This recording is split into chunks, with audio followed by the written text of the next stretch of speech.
Hi friends, முருங்கைக்காய், சின்ன வெங்காயம், கொஞ்சம் பெரிய வெங்காயம்,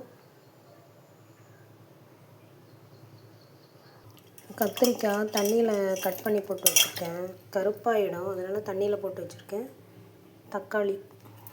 இப்போ எண்ணெய் காஞ்சிடுச்சு.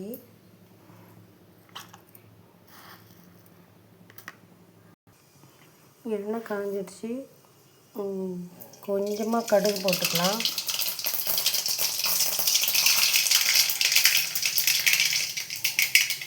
கொஞ்சமாக ஜீரகம் போட்டுக்கலாம். கொஞ்சமாக மிளகு போட்டுக்கலாம். கொஞ்சமாக வெந்தயம் போட்டுக்கலாம். இப்போ வெங்காயம் போட்டுக்கலாம்.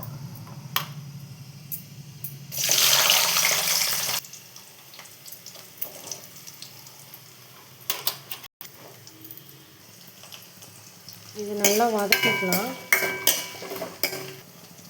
கொஞ்சமாக பூண்டு போட்டுக்கலாம். அப்புறமா தக்காளி போட்டுக்கலாம். தக்காளி போட்டு நல்லா வதக்கிக்கலாம். கொஞ்சமாக மஞ்சள்தூள் போட்டுக்கலாம். வெங்காயத்துக்கு உப்பு தேவையான உப்பு போட்டுக்கலாம்.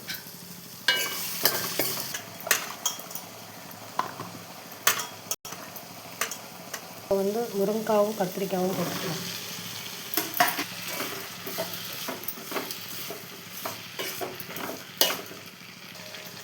மிளகாத்தூள் போட்டுக்கலாம்.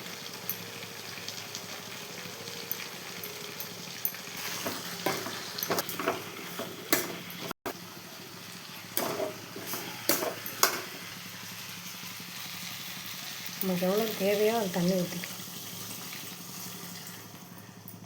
குழம்பு நல்லா கொதிக்கட்டும்.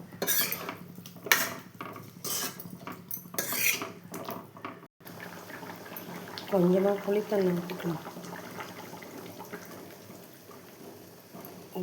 கொஞ்ச நேரம் கொதிக்கட்டும். புளித்தண்ணி ஊற்றிருக்கோம்ல, அதனால் கொஞ்ச நேரம் கொதிச்சுட்டு ஆஃப் பண்ணிடலாம். சுவையான முருங்கைக்காய் குழம்பு ரெடி. லாஸ்ட்டில் கொத்தமல்லி கருவேப்பிலையை போட்டுடலாம்.